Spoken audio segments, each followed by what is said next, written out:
Hello, and welcome to today's edition, Figures of Its Books in the World. We have an edition with our guest, Kathy Aspden. Kathy, welcome to the Books in the World. Thank you for having me.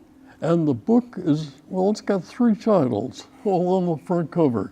It's Baklava, Biscotti, and an Irishman. Mm-hmm. There are three topics right there. Absolutely. Yeah. I always ask our authors, how did this book come about? Because as I understand, Kathy, this is your first My first novel. Mm-hmm. Absolutely. And it's a work of fiction, and it's got three titles right across the front of it, Kathy, but how did this book come about? Well, I began that book when I had finally found myself with some time.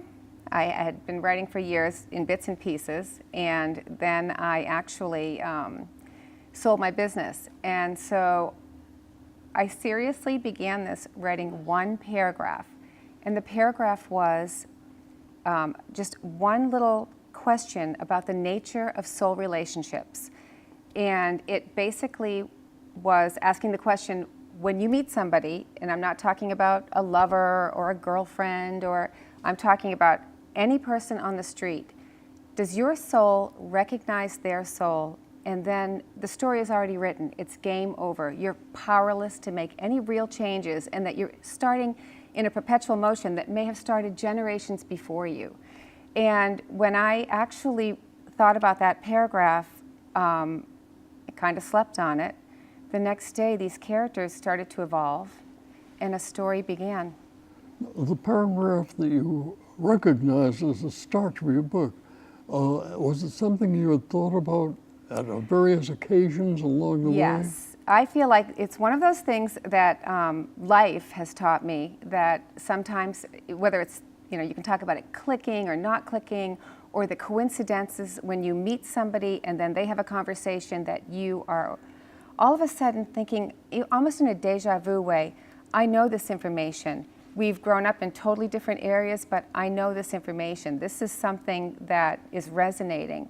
And I think that a lot of it is more spiritual than people give it credit for. It's not about getting to know somebody. You can call it, love at first sight or kismet or whatever you'd like to term it to be. But I know from a personal level, it happened a lot of times in my family where people would, there's a story, and I think I've already maybe mentioned this before, about my father, who was he was in the Army, and he was stationed in Fort Devens. Mm-hmm. And one night he went to a New Year's Eve party where he met my mother, and they had an immediate attraction that everyone around them could see. And a couple of weeks later, he looked her up. She was in Dorchester, and when he came over, he had a big bandage on his arm. And he told her that he had gotten burned in the mess hall, and she was infatuated with him as well. But a couple of weeks went by, and he still had this bandage on, and a month went by. Finally, 6 weeks in, she said, you need to see a regular doctor that's not in the Army. And he finally said, well, let me just tell you. And he pulled off the bandage, and the day he had met her, he had her name tattooed to his arm. That's and beautiful. he knew that he loved her. And so those are the stories that I grew up with, the stories where people had immediate connections, and it wasn't always about love. It could be about hate. It could be the minute that you met somebody and there was no good reason not to like them. But somebody in my family wouldn't like somebody for no good reason. Kathy, with a background like that with your parents, it's no wonder you've written a rather romantic novel. Thank you, yes. Now, obviously there are three different directions with the title, Baklava, Biscotti, and an Irishman. Right. Are you any of those? Well, funny enough, my mother is Italian, and my father was we used to call it just Heinz 57. He had every nationality. And while I started writing the book in June, and I think it was August, my older sister had, she wanted to do the Ancestry.com. Oh, so she did the DNA testing and got her report maybe 6 weeks later, and we found out that we were Greek and Italian.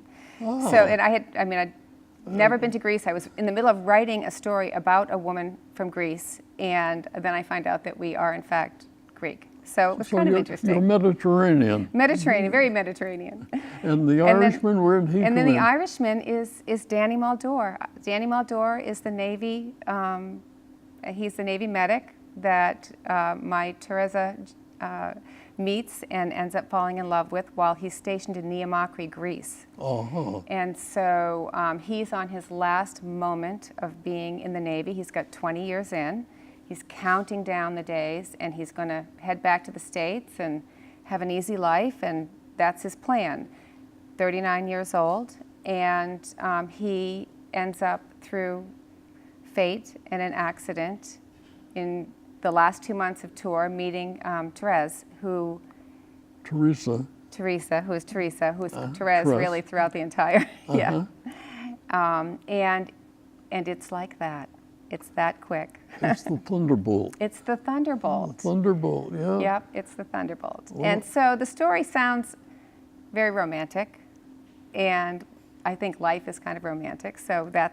But it's not a romance per se. It's a story about the nuts and bolts of being together. Now, on the flyleaf of the book and on the front and back cover, as in most books, there's a little bit of the story, but they don't tell you the whole story. Right. Because Right, what would be the point? what would be the point of reading it? But there Although are, I have read books before where I've seen the movie already and still enjoyed the book as much, so what would be the point? but it mentions the Greek lady, the Italian fellow, Gregory, Gregory. and reading your book, I'm up to there or even up to here, and Gregory hasn't come into it yet. Right. And I kept saying, where he's, oh, which brings up another point in your book, Kathy. You jump chronologically. You tell the story about what's happening in 1 year, Yep. and then the next page is another paragraph, but it's a different year. That's kind of novel to me anyway. Well, Tell me about your writing in different years as to what happened to the characters, or you're writing the future and then you drop back into the past. I know, it sounds crazy, but that was actually the chronological order in which I wrote this novel. It wasn't that I put together Gregory's lifespan from the time he was in Italy and then his family left in disgrace and moved to Dorchester.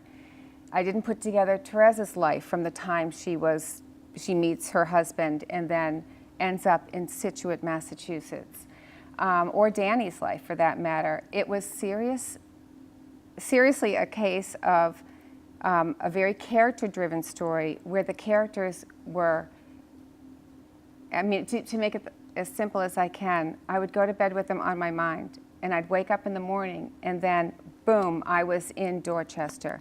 And I'm writing a piece that's maybe 7 or 8 years past Yes. the last, and I didn't know sometimes where those connections were coming from. I didn't realize that, to give you an example, there's a scene, and I won't say too much, but I'll say enough.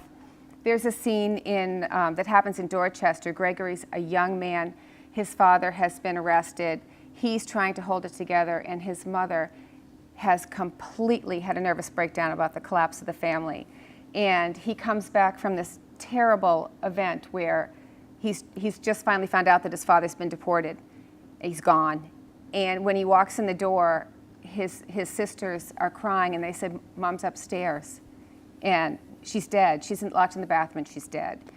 And he actually races up the stairs. The door's locked. He bashes in the door, and she's just sitting there. And he thinks maybe she's overdosed. You know, he expects to find her dead in the tub or something.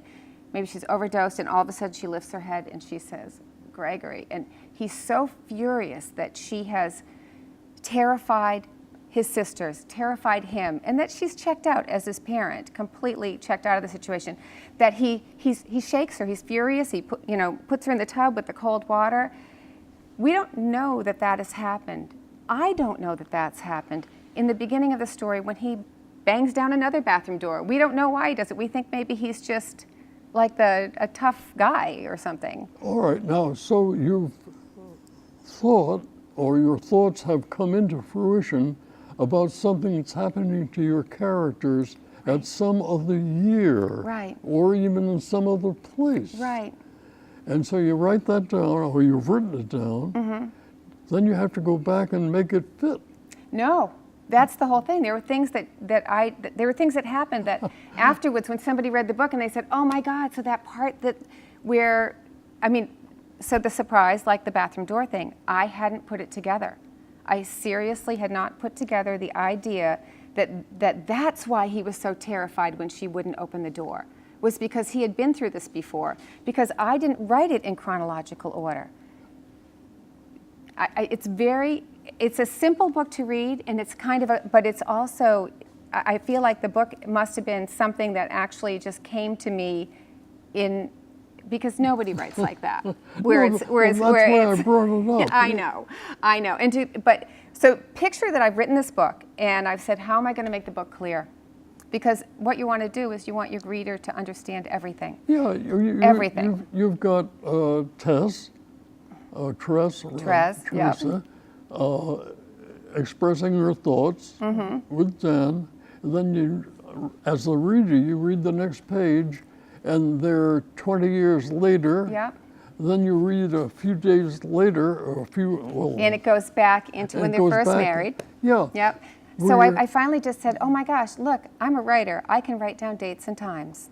Now this sounds... And that's what I did. I put dates and times on every chapter so that you could actually say, okay, so here's the start of their marriage. Here's the meat of the story in 1992 that really is the mystery, that is the thing that we're trying to resolve, that is the deception, that is well, in this case, it's an infidelity. So here's the meat of it. And then we know this is happening. We're not sure what's happening, but we know something's happening. So what happened in 1973? What happened in 1974? And those stories and those chronological pieces of what pieced together their marriage are important in 92. So, but we don't say this, and this happened, and then this happened, and then this happened, and then this happened. It's almost like it breaks up the mystery. So now you go back and another piece of the puzzle is answered, and then you go back into another piece of the puzzle is answered. Yeah, now this sounds to the reader, as a reader, and I think you'll enjoy the book too. In fact, I know you will. I did. Back with Bob is Scotty and an Irishman. It sounds very disconnected, and yet it works. It flows. It works, Kath. I know. I've been so gratified by the response of people. I get letters and emails and people that say, I didn't know how this was going to wrap up, and when it did, I cried. And All right, now as the author, Kathy Aspden, did you know how it was I did not know how it was. When this ended, it ended at the end of part 2. Every single bit of the book that's written with Costa's viewpoint at the end happened about maybe 7 days after what I thought was the end of the book, and I woke up and there was Costa's story. There it was. This is the child they created.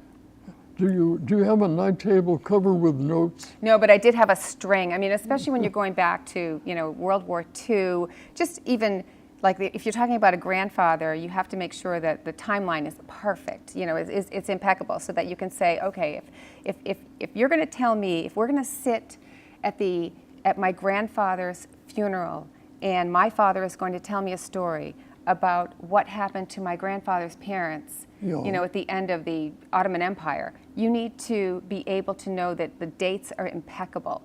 And the dates became very important because, not just because of the timeline for ending a story in 2015, but also because you want to be able to immerse yourself in the age somebody was when they had this experience. Were they a 19-year-old woman?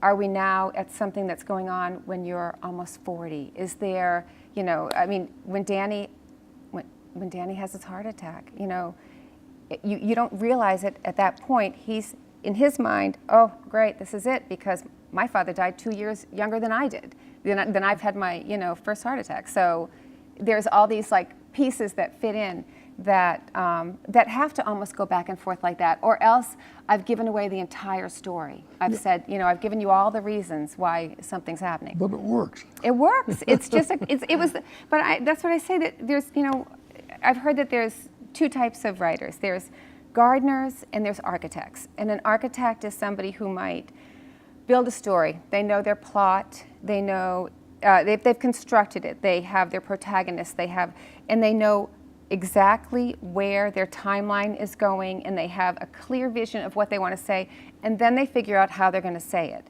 And then there's gardeners, and gardeners plant a seed.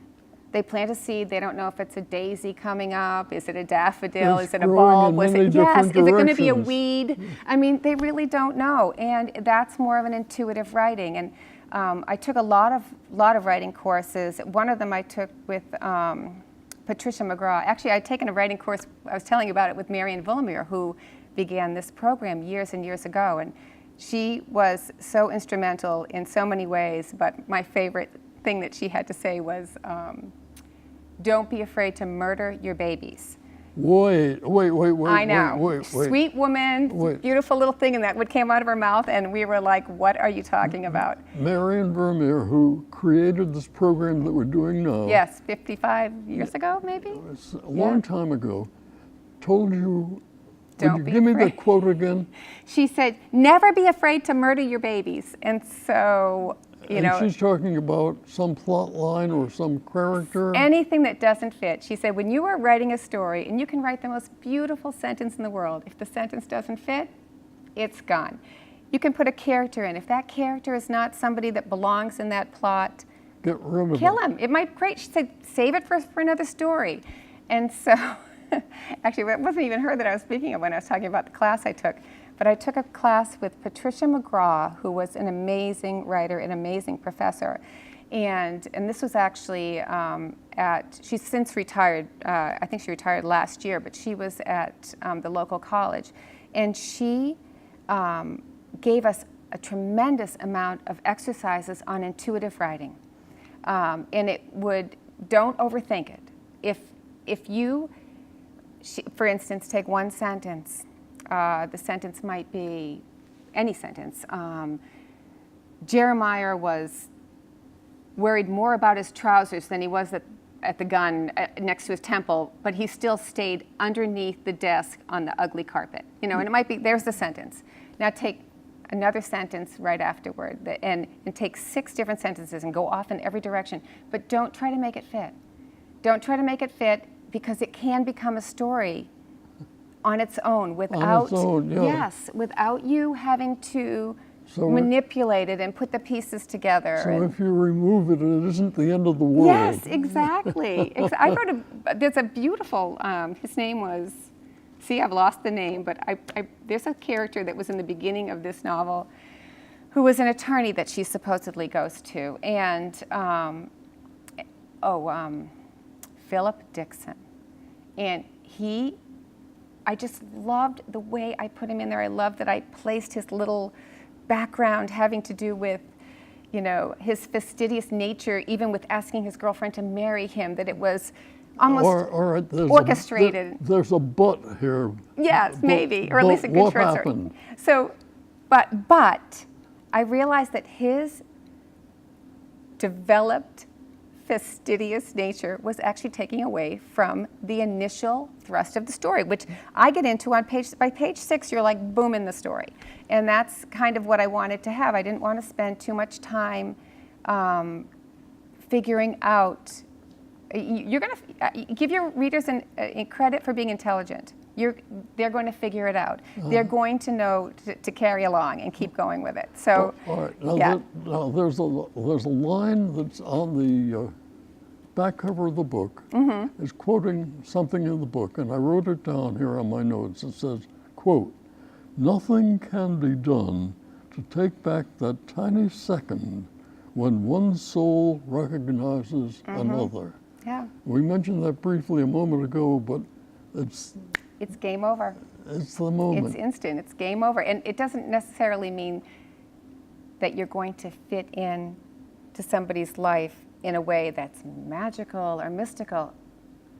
Even it means that it's almost, and I don't want to say predestined, and I don't want to say anything that would make you think, although there is such a religious undertone in this between the Orthodox Greek and taking in the Irish Catholic and the Roman Catholic. They're all in there. Yes, they're all in there.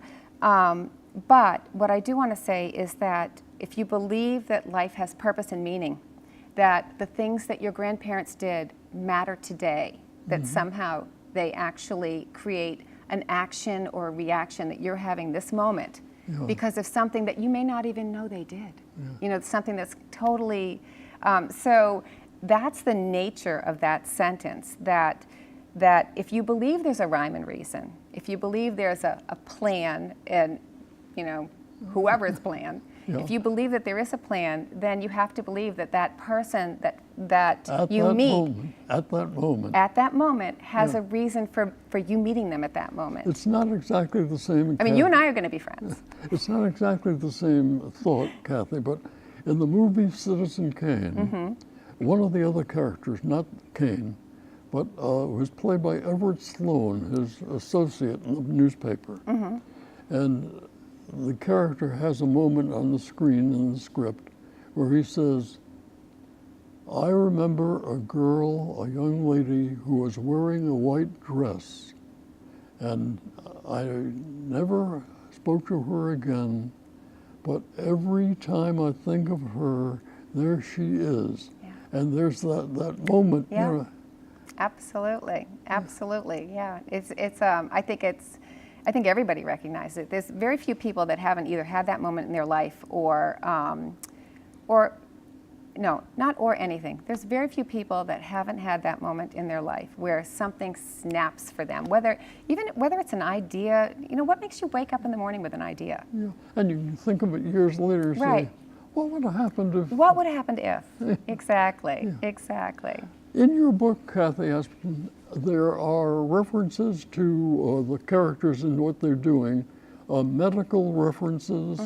There's a page where the ambulance is called and the woman gives instructions to the radio receiver operator. Have those things flashed through your life? It sounded so authentic. So let me also say that I actually started out as a medical secretary.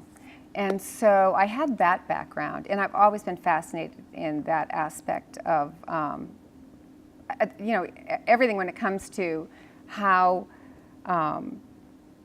emergency response happens, how people stay in it without getting burned out. I mean, all of those things when it comes to medical issues. And actually one of the characters, our Gregory is a physician in that, so it kind of lended itself well. But the other thing is I have a lot of friends that I could grab information from. I have a friend, Patrick, who worked for the fire department. And when I said, well, what does it sound like when somebody calls in for dispatch? And he said, well, it sounds like, and he just named, and I said, no. I mean, specifically, what words do you say and why do you say them? And how do we know when one vehicle is dealing with another vehicle? Like, are there codes? And he said, well, and he said it very matter-of-factly, like everyone knows, every ambulance has a number. And if you go to page whatever here, there's Patrick's report on how to call a radio ambulance call. It's that specific for me, though. I love research. I love research. Research drives the story quite often. Even when you think about, like, for instance, if you take a family like Gregory's, and they're in an affluent area of Sorrento, Italy, and you want to put them in dire circumstances in Dorchester, and you want to do it around the 60s. And so I started having to research what kind of disgrace could happen in Italy that would actually drive a family for the plot line. So you go over. I mean, I actually the things I find that aren't in that book are just the most amazing things. I ended up finding out about, I don't know if there was it's St. Andrew's Fort. There's it was where the Italians were imprisoned after World War II. So a lot of Italians came to the Dorchester area because when the Germans, or they said if the Russians come to rescue us, we're going to fight. Yeah. If the Americans come to rescue us, we're going to raise our hands and we're going to say, take us to Dorchester, because we've all got relatives there. So a lot of funny people. what had happened. Yes, exactly. So when you read a story like that, you're like, oh my gosh, how can I incorporate that into this? Because it's such an amazing piece. You've got enough left over for another, a whole shelf full I of know. books all the way across I the know. library I'm a wall. research junkie. I love, and the history, if people don't see that history repeats itself over and over and over again, it's such an amazing thing to see. All right, now there are 3 main characters in the book, along with a cast of hundreds. Yeah. And the not book that we're many. talking about today is Baklava, Biscotti, and an Irishman, which are the 3 main people. Right. But you've got enough left over for a few more visits on books in the world.